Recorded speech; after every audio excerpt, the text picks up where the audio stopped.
जिस समय secretary defence production welcome speech दे रहे थे तो उन्होंने आभार व्यक्त किया कि मैं इस कार्यक्रम में आप सबके बीच उपस्थित हूं। सच्चाई यह है, खैर उन्हें औपचारिकता पूरी करनी थी, पूरी की उन्होंने, लेकिन इस क्वालिटी नेशनल क्वालिटी कॉन्क्लेव में आना मुझे बेहद अच्छा लगा है।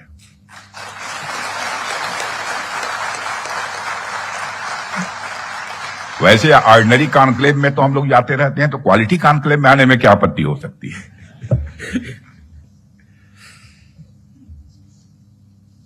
साथियों, सबसे पहले तो मैं हमारी आर्म्ड फोर्सेज ने कल जो कार्रवाई की है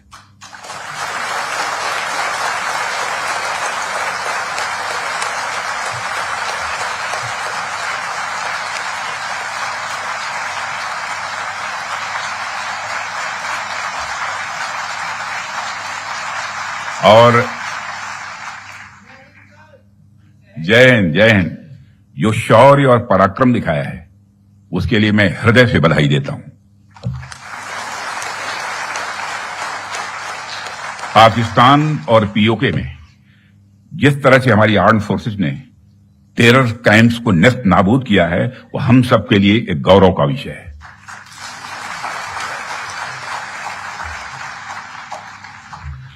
साथियों, आप सभी नेशनल क्वालिटी कॉन्क्लेव का आयोजन ये आपका चल रहा है। क्वालिटी की क्या भूमिका होती है, यह क्या रोल अदा करती है, इसका नमूना हमने कल देखा।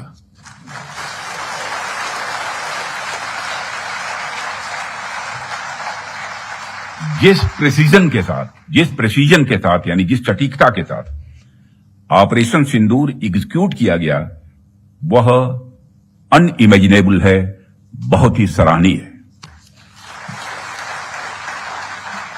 इसमें 9 टेररिस्ट कैंप्स तबाह हुए और अच्छी खासी संख्या में आतंकी मारे गए। जिस तरह से इस ऑपरेशन को किसी भी इनोसेंट को नुकसान पहुंचाए बिना मिनिमम कोलेटरल डैमेज के साथ अंजाम दिया गया, वह इसलिए संभव हो पाया क्योंकि हमारे formidable and professionally trained armed forces के पास इक्विपमेंट भी हाई क्वालिटी के थे।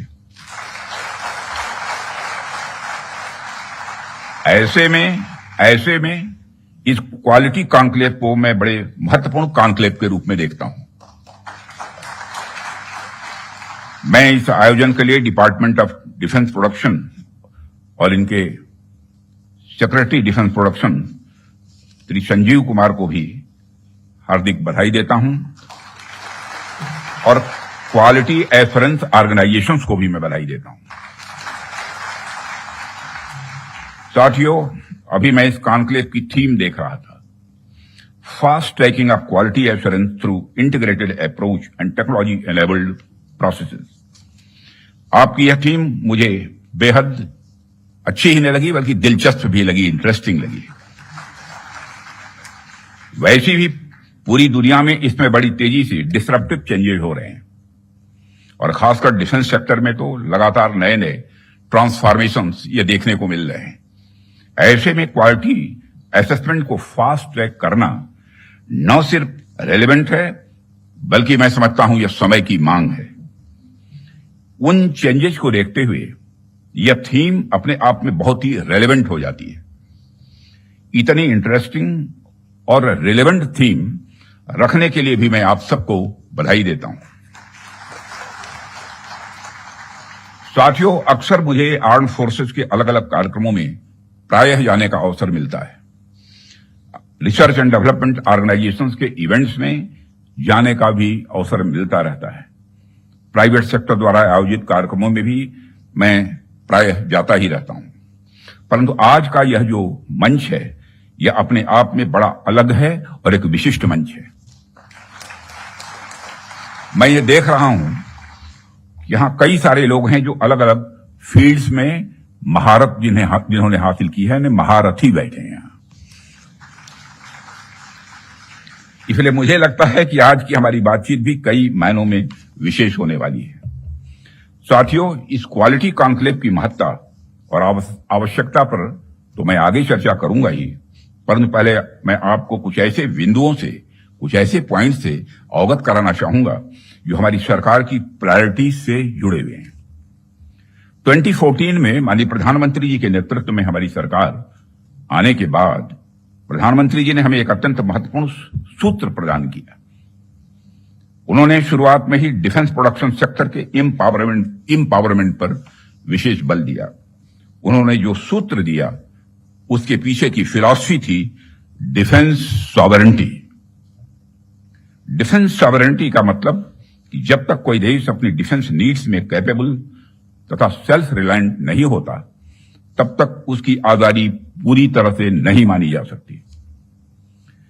जब तक हम अपनी सुरक्षा के लिए इंपोर्ट पर डिपेंडेंट रहेंगे, तब तक कहीं ना कहीं हमारी आत्मशक्ति में अधूरापन रहेगा ही।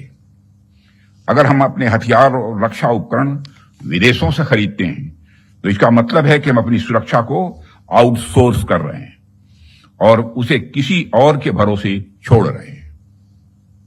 यह बात लॉन्ग रन में सही नहीं हो सकती। हमारी सरकार ने इस विषय पर गंभीरता से सोचा और आत्मनिर्भरता हासिल करने का निर्णायक कदम भी उठाया है। आप सब तो जानते हैं कि देश में पहले से ही ऑर्डिनेंस फैक्ट्रीज का एक इंडिजिनस सिस्टम रहा है और इन फैक्ट्रीज ने एक समय पर बेहतरीन काम किया और देश की सुरक्षा जरूरतों को पूरा करने में बहुत ही अहम भूमिका निभाई भी है। इनके अलावा हमारे पास डिफेंस पीएसयूज का भी एक मजबूत इकोसिस्टम पहले से ही है। हमारी सरकार ने डिफेंस प्रोडक्शन में क्वालिटी और क्वांटिटी दोनों पर समान रूप से बल दिया है। इसी दिशा में कई क्रांतिकारी कदम उठाए गए, जिनमें से कुछ महत्वपूर्ण कदमों का उल्लेख मैं यहां करना चाहूंगा। ऑर्डिनेंस फैक्ट्रीज का कॉर्पोरेटाइजेशन उनमें से एक अत्यंत महत्वपूर्ण कदम रहा है, जिसे हमने इंश्योर किया ताकि कम समय में ही डिफेंस प्रोडक्शन में व्यापक सुधार हो सके। यहां मैं ये जरूर बताना चाहूंगा कि ऑर्डिनेंस फैक्ट्रीज का कॉर्पोरेटाइजेशन हमारे लिए कोई बहुत सरल प्रक्रिया नहीं थी। इसमें अनेक जटिल प्रश्न थे और चैलेंजेज भी थे, परंतु हमने इसे इसलिए लागू किया क्योंकि यह एक अर्जेंट रिफॉर्म था। अब प्रश्न उठता है कि यह अर्जेंट क्यों था? इसका एक बड़ा कारण था क्वालिटी। आप सभी स्पेशलिस्ट के समक्ष मैं यह कह सकता हूं कि सरकार ने क्वालिटी को अपना प्रायोरिटी रिफॉर्म एजेंडा बनाया है। हमने क्वालिटी इंप्रूवमेंट को ही टारगेट करते हुए ऑर्डिनेंस फैक्ट्रीज का कॉर्पोरेटाइजेशन किया। तब से लेकर आज तक डिफेंस पीएसयूज ने लगातार सुधार किया है और कॉर्पोरेटाइजेशन के पश्चात क्वालिटी प्रोडक्शन को लगातार आगे बढ़ाने का प्रयास भी किया गया है और आज ये डीपीएसयू इंटरनेशनली कॉम्पिटिटिव हो रहे हैं। आज ये अपने रिसर्च एंड डेवलपमेंट पर भी अच्छा फोकस कर रहे हैं। आज ये ऑर्गेनाइजेशन पहले से कहीं ज्यादा वाइब्रेंट और एक्सपोर्ट ओरिएंटेड हो रहे हैं। वैसे तो अभी कुछ कार्य बाकी है, पर मैं इतना जरूर आश्वस्त हूं कि जिस प्रकार पब्लिक सेक्टर में रिफॉर्म के लिए हम प्रयासरत हैं, वह हमें आने वाले समय में काफी अच्छे रिजल्ट्स देने वाला है। साथियों, पब्लिक सेक्टर के डेवलपमेंट के पीछे हमारा एक ही उद्देश्य भी रहा है कि एक healthy competitive private defence ecosystem का विकास किया जाए, जो अपनी क्वालिटी के माध्यम से देश की सुरक्षा को और अधिक मजबूत बनाए। जैसा कि हम सभी जानते हैं कि क्वालिटी को लेकर प्राइवेट सेक्टर की अपनी एक अच्छी खासी इमेज होती है। किसी भी क्षेत्र में प्राइवेट सेक्टर अपनी गुणवत्ता के लिए जाना जाता है। आज चाहे बड़े प्लेटफॉर्म्स हों या सिस्टम्स, एमएसएमईज हों या स्टार्टअप्स, हमने ऐसा प्राइवेट इंडस्ट्रियल बेस तैयार किया है जो देश के डिफेंस सेक्टर के विकास में सक्रिय भागीदार बन रहा है और उसे सशक्त कर रहा है। आज रिलीज होने वाले इंडस्ट्री 4 को भी मैं इसी संदर्भ में देख रहा हूं। यह निश्चित रूप से हमें स्मार्ट मैन्युफैक्चरिंग के एक ऐसे एरा में ले जाएगा जहां से हमारे लिए कई नए डायमेंशंस खुलेंगे। इसी तरह जो दूसरे मैनुअल्स आज रिलीज हुए हैं, जो एमओयू साइन हुए हैं, उनको भी मैं इसी कंटेक्स्ट में देखता हूं। ये सभी प्रयास केवल सरकार के प्रयास नहीं हैं, बल्कि आप सभी का मिला जुला प्रयास इसमें शामिल है, इसीलिए यह संभव हो पा रहा है। साथियों, जैसा कि आप सभी जानते हैं, आज की दुनिया में सिर्फ प्रोडक्ट नहीं, बल्कि एक मजबूत ब्रांड वैल्यू भी जरूरी है। जब मार्केट में असिमेट्रिक इंफॉर्मेशन फैली होती है, तब कंज्यूमर भ्रमित हो जाता है, कंफ्यूज हो जाता है। ऐसे में वही ब्रांड सफल होता है जो कंसिस्टेंट क्वालिटी और रिलायबिलिटी का भरोसा देता है। और यही कारण है कि हमें इंडियन डिफेंस इंडस्ट्री को एक स्ट्रांग और ट्रस्टेड ब्रांड बनाना ही होगा। इस संदर्भ में आज मैं आपसे एक महत्वपूर्ण अपील करने के लिए आप सबके बीच खड़ा हुआ हूं। यह अपील है एक मजबूत, वर्ल्ड लीडिंग और state of the art brand India का निर्माण।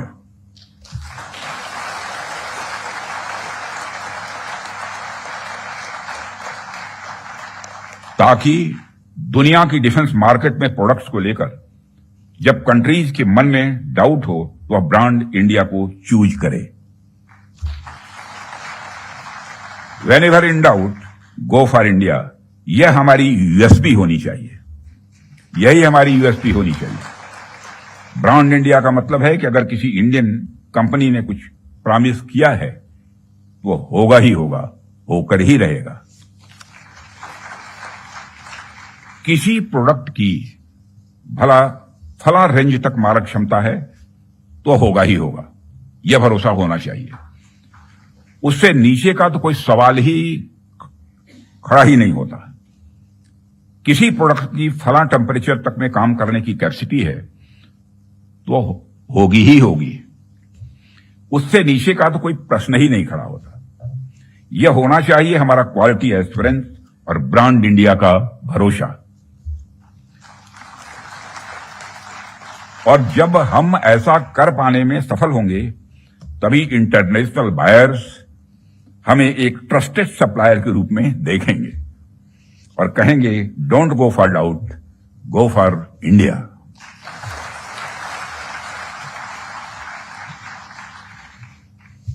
साथियों, मैं समझता हूं कि इस दिशा में प्रयास करने का यह सबसे उचित समय है, क्योंकि इस समय जो परिस्थितियां चल रही हैं, उसे आप सब देख रहे हैं।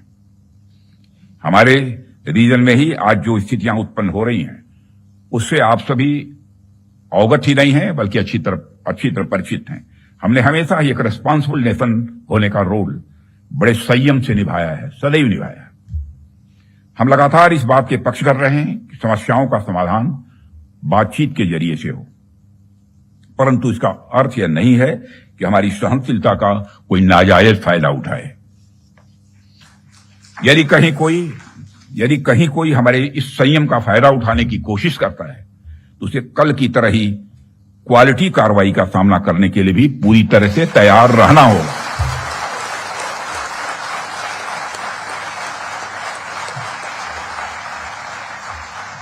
कल की तरह ही क्वालिटी कार्रवाई का सामना करने के लिए उसे तैयार रहना होगा।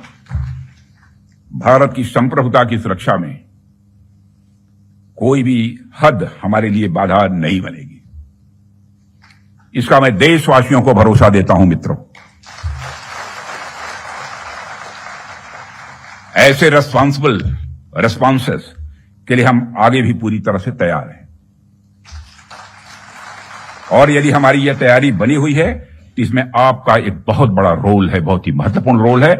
इसके लिए मैं आप सबको बधाई देना चाहता हूं, आप सबकी मैं सराहना करता हूं। भारत का यह expanding defence industrial universe, Bharat का यह expanding defence industrial universe Bharat को एक अभूतपूर्व संबल प्रदान कर रहा है। और इसी प्रकार अगर हम आज के ग्लोबल सिनेरियो पर नजर डालें, तो ग्लोबल ऑर्डर में हमें बड़े बड़े चेंजेस देखने को मिल रहे हैं। हमारे सामने कई अनसर्टेन डायमेंशंस ओपन हो रहे हैं। यूरोप से लेकर एशिया तक हर जगह कॉन्फ्लिक्ट्स बढ़ते जा रहे हैं। Ukraine Russia conflict, Israel Palestine tension और मिडिल ईस्ट अनरेस्ट ने यह साबित कर दिया है कि ग्लोबल स्टेबिलिटी आज अपने आप में बहुत ही फ्रेजाइल है। अभी पिछले कुछ समय से हमें यूरोपियन यूनियन और नाटो के सिक्योरिटी सिनेरियो में भी काफी हद तक बदलाव देखने को मिल रहा है। जो यूरोपियन यूनियन एक समय पर बड़े स्तर पर नाटो पर डिपेंडेंट था, वही यूरोपियन यूनियन आज बड़े स्तर पर रीअर्मामेंट की ओर तेजी से बढ़ रहा है। जाहिर सी बात है कि जब विकसित देश रीअर्मामेंट की तरफ बढ़ेंगे तो आर्म्स एंड इक्विपमेंट की डिमांड भी स्वाभाविक रूप से बढ़ेगी क्या, बल्कि मैं यह कह सकता हूं कि यह डिमांड लगातार नई ऊंचाइयां छू रही है।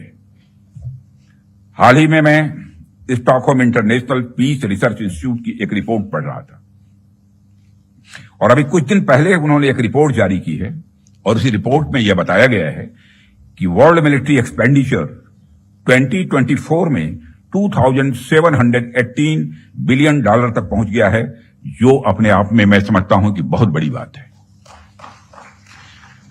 यदि मेरे कहने का अर्थ यह है कि चाहे डोमेस्टिक डिफेंस रिक्वायरमेंट हो या इंटरनेशनल, आज आर्म्स एंड इक्विपमेंट तथा डिफेंस प्रोडक्ट्स की रिक्वायरमेंट पहले से कहीं ज्यादा है और आपके द्वारा किए जा रहे प्रयासों से इस देश का जो डिफेंस मैन्युफैक्चरिंग सेक्टर है वह ब्रांड इंडिया फिलॉसफी के साथ विश्व में अपना सिक्का जमा सकता है। साथियों, ऐसा नहीं है कि यह बात मैं सिर्फ कहने के लिए कह रहा हूं, हमने पास्ट में ऐसा करके दिखाया है। यदि मैं आंकड़ों की बात करूं तभी 2024-25 के फाइनेंशियल ईयर में हमारा डिफेंस एक्सपोर्ट अप्रॉक्सीमेटली 24,000 करोड़ के रिकॉर्ड आंकड़े को पार कर गया है और यह हम सबके लिए प्रसन्नता की बात है कि हमने इस लक्ष्य को प्राप्त किया है। लेकिन हमें यहां पर रुकना नहीं है, हमारा लक्ष्य इससे कहीं अधिक बड़ा है और हमने निर्धारित किया है कि 2029 तक डिफेंस एक्सपोर्ट को कि इस आंकड़े को बढ़ाकर हमको 50,000 करोड़ तक ले जाना है और 2047 तक जब हम पूर्ण विकसित एक डेवलप्ड नेशन के रूप में खड़े होंगे, राष्ट्र बनेंगे, उस समय तब तक तो हमें दुनिया का सबसे बड़ा डिफेंस एक्सपोर्टर बनना है। लक्ष्य बड़ा होना चाहिए, तभी हम कुछ कर सकते हैं। इतने बड़े लक्ष्य की प्राप्ति के लिए बेहद जरूरी है कि हम अपने डिफेंस इक्विपमेंट की क्वालिटी को लेकर पूरी दुनिया में एक ट्रस्ट डेवलप करें, लोगों का दिल जीतें, लोगों का भरोसा जीतें। डिफेंस इक्विपमेंट का एक्सपोर्ट करने से पहले हमें इस ट्रस्ट को एक्सपोर्ट करना पड़ेगा। डिफेंस इक्विपमेंट का एक्सपोर्ट करने से पहले हमें उस ट्रस्ट को एक्सपोर्ट करना पड़ेगा, तभी यह होगा।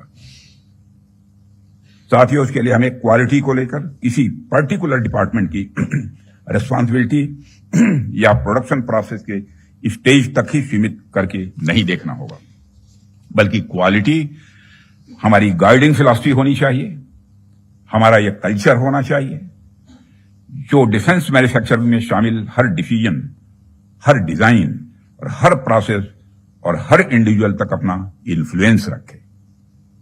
हमारा पूरा डिफेंस इकोसिस्टम तभी मजबूत हो सकता है जब हम क्वालिटी बेंचमार्क्स को गंभीरता से लेंगे। मुझे देखकर भी खुशी होती है कि आप लोगों ने क्वालिटी के महत्व को पहचाना है, समझा है और जिस डेडिकेशन के साथ और जिस विचार के साथ आप क्वालिटी इंप्रूवमेंट पर ध्यान दे रहे हैं, वह निश्चित रूप से आने वाले समय में भारत के डिफेंस मैन्युफैक्चरिंग को एक नई ऊंचाइयों तक ले जाएगा, ऐसा मेरा पक्का विश्वास है। साथियों, वैसे तो आप सभी क्वालिटी इंप्रूवमेंट की दिशा में बहुत अच्छा काम कर रहे हैं, लेकिन जाते जाते मैं अपनी तरफ से कुछ सुझाव भी आप लोगों को देना चाहूंगा। आप सब तो जानते ही हैं, आज के जमाने में आर्टिफिशियल इंटेलिजेंस और डिजिटल टेक्नोलॉजीज की भूमिका कितनी बढ़ गई है, कितनी महत्वपूर्ण हो गई है। इसलिए आपको इस बात पर भी ध्यान देना होगा कि रियल टाइम क्वालिटी मॉनिटरिंग के लिए हम किस तरह से artificial intelligence, internet of things और मशीन लर्निंग जैसे टूल्स का प्रयोग कर सकते हैं। साथ ही साथ इवॉल्विंग ग्लोबल टेक्नोलॉजीज के साथ अलाइन करते हुए हमें अपने जो स्टैंडर्ड्स और टेस्टिंग प्रोटोकॉल्स को भी अपडेट करते रहना होगा। हमें time bound quality assurance clearances पर भी ध्यान देना होगा ताकि किसी प्रोजेक्ट को लेकर अनवांटेड डिले देखने को न मिले। साथियों, मेरा यह भी मानना है कि हमारी क्वालिटी असेसमेंट एजेंसीज को अपनी डेफिशिएंसीज पर भी हमेशा ध्यान रखना चाहिए और किस प्रकार इन डेफिशिएंसीज को मॉडर्नाइजेशन और टेस्टिंग इंफ्रास्ट्रक्चर के डेवलपमेंट के द्वारा दूर किया जाए, उस पर भी कार्य करते रहना चाहिए, ऐसा मेरा सुझाव है। और इस प्रकार नीश टेक्नोलॉजी के क्षेत्र में लगातार गैप एनालिसिस करते रहना एक आवश्यक कदम होगा। डिपार्टमेंट ऑफ डिफेंस प्रोडक्शन और भारत सरकार आपके साथ कदम से कदम मिलाकर चलने के लिए तैयार है और हम आपके फीडबैक का भी स्वागत करेंगे। और सिक्योरिटी डिफेंस प्रोडक्शन के रूप में भी संजीव कुमार के रूप में भी एक डायनेमिक आपको सिक्योरिटी भी मिला है, यह भी सौभाग्य की बात है। जो क्रोधित नहीं होते बल्कि मुस्कुराते ही रहते हैं, चाहे चैलेंज कितना भी बड़ा हो। और साथियों, हम आपके फीडबैक का भी स्वागत करेंगे। मुझे पूरा विश्वास है कि हम सब मिलकर क्वालिटी असेसमेंट और क्वालिटी एश्योरेंस के आपके प्रयासों को और गति प्रदान करेंगे। मुझे इस बात का भी पूरा विश्वास है, जब हम सब मिलकर प्रयास करेंगे तो निश्चित रूप से भारत ग्लोबल डिफेंस मार्केट के की प्लेयर के रूप में इमर्ज होकर ही रहेगा। यही आज की हमारी कॉन्क्लेव के थीम की प्रासंगिकता है। मैं आप सभी का आभार व्यक्त करता हूं कि आपने इतने रेलेवेंट टॉपिक पर इस कॉन्क्लेव का आयोजन किया। इस इनिशिएटिव्स के लिए आप सभी बधाई के पात्र हैं और इस कॉन्क्लेव की सफलता के लिए मैं हार्दिक शुभकामनाएं देते हुए अपना निवेदन समाप्त करता हूं।